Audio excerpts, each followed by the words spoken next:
Hello, my darlings. Welcome to Tea O'Clock, where we drink tea and talk about life.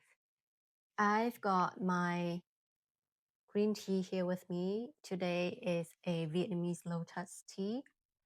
So let's get started. I have a confession to make. I have an obsession with being liked. For as long as I can remember, I've had this desire to be universally adored and liked by everyone around me. It doesn't matter whether I like them or whether they are people whose attraction I should even care about. I just really wanted to be liked. So, what does one do when one wants to be liked? One turns into a people pleaser. I try so hard to do right by everyone around me, my family, my teachers, my friends. If they didn't like me, it must mean I did something wrong and that I was fundamentally unlovable. So these were some subtle actions I perfected as I was growing up as a people pleaser. I didn't ask any questions. I over explained myself. I was quick to apologize, quick to say yes. I avoided naming or talking about my feelings. Looking back now, people pleasing was a strategy, a suit of armor I put on to protect myself.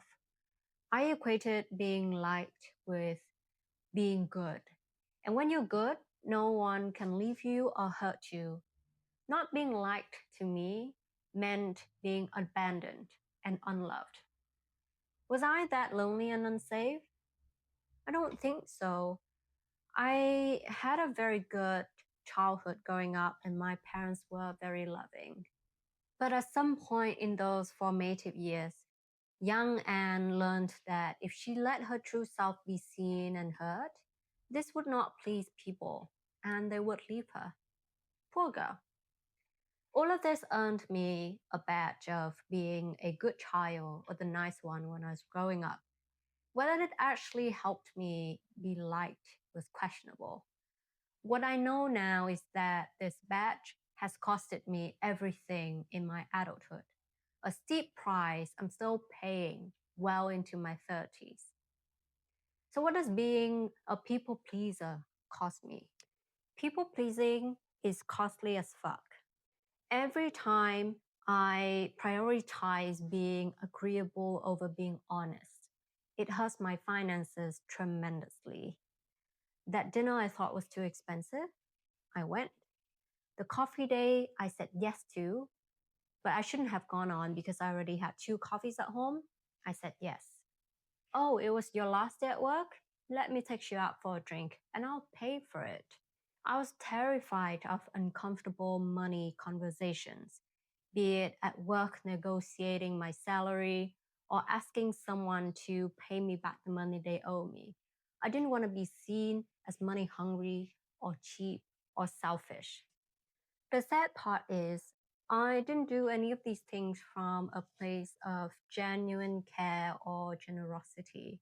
I did them because I wanted to be liked and I wanted to be seen in a favorable light. What I later learned was this: there is nothing particularly likable or agreeable about someone who uses money as a way to earn affection. It's actually very manipulative. The people I want to be with and their affection cannot be bought with any amount of money. Avoiding money conversations didn't make me generous. It made me avoidant and manipulative. And every time I chose comfort over transparency and honesty, I paid for it, literally, at a very high price. I have perfected the art of social observation as a people pleaser. Not that it's something to be proud of. I took in every single grimace. I trained my ears for changes in intonation, for that tone of disapproval. I sniffed the air for the smell of discomfort. I treaded lightly on eggshells, embracing all those signals as cues that I must behave, that I must please. I bent over backwards, auditing my behaviors, what I said, how I said it, even the thoughts in my head, to mold myself into a version of me who appeased everybody. I was terrified of being seen as the selfish person who didn't put the group first. The thing about this constant self monitoring and shape shifting is that it eventually erodes you. It took me a long time to recognize myself among all the shapes and forms that I had taken across different groups and social settings. Once I took off the hats I wore in my family, at work, or among friends, who was I really? I lost sight of her for a while. All the self monitoring is exhausting. There were so many moments where I wrestled painfully with the fear of social rejection and the desire to advocate for myself. The version of me who was once unique and authentic became small from years of shrinking and minimizing my needs. It took time for me to find my voice again, to remember that I would not, in fact, die from being disliked.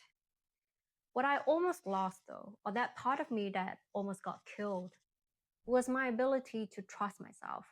And that is far more dangerous than being disliked. Being a people pleaser also hurts my love life, and I had to learn this the hard way. People pleasing and low boundaries are deeply intertwined. I wanted to be the cool girl, the girl who was always okay, who had no needs, who was chill and with absolutely anything, who went with the flow. I thought men wanted that, so I wanted to be like men. I should become that.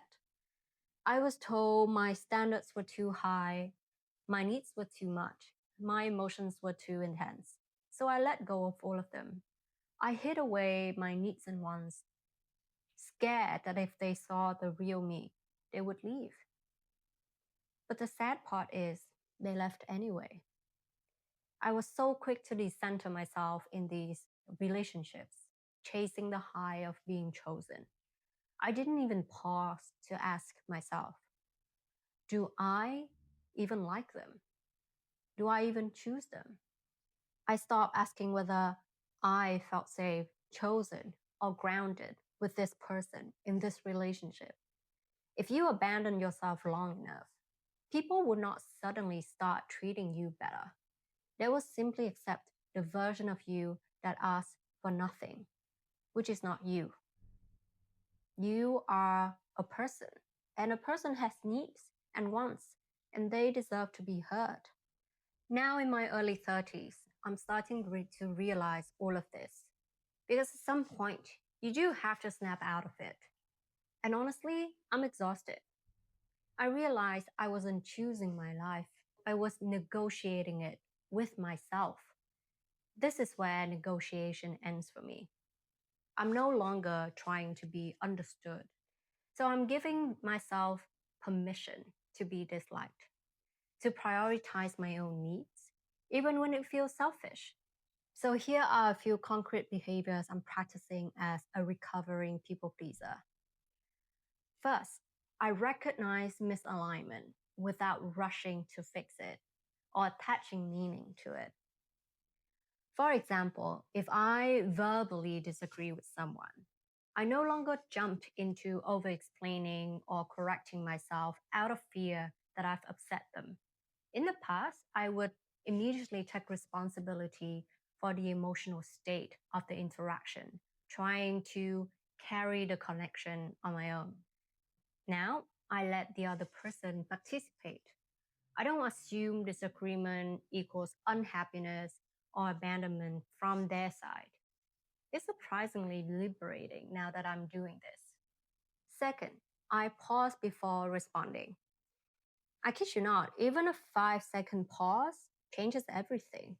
It stops me from saying yes prematurely to things I don't like, from overcorrecting, from apologizing incessantly, from explaining myself before I've even checked in with how I feel.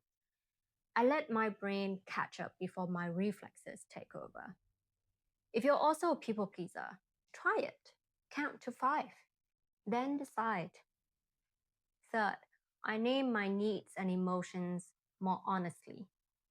When someone asks me how I'm doing, instead of automatically saying, I'm fine, I practice saying, I'm actually not feeling that great, or I'm feeling very happy today. This helps me stay connected to myself and builds the habit of communicating my inner world. Vulnerability is essential for people pleasers like ourselves. If we want real connection, we have to take off the armor and let people in. Though this comes with a caveat.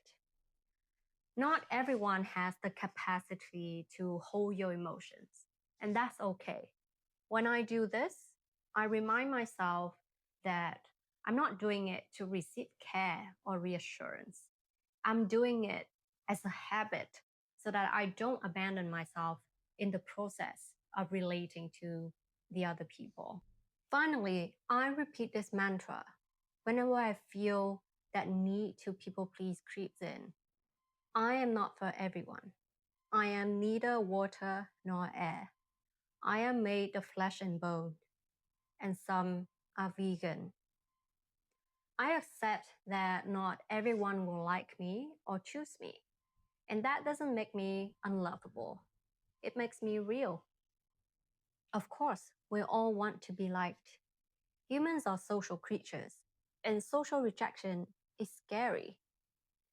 But if it ever comes down to a choice between being liked and advocating for yourself, letting yourself be heard and seen, I will choose the latter.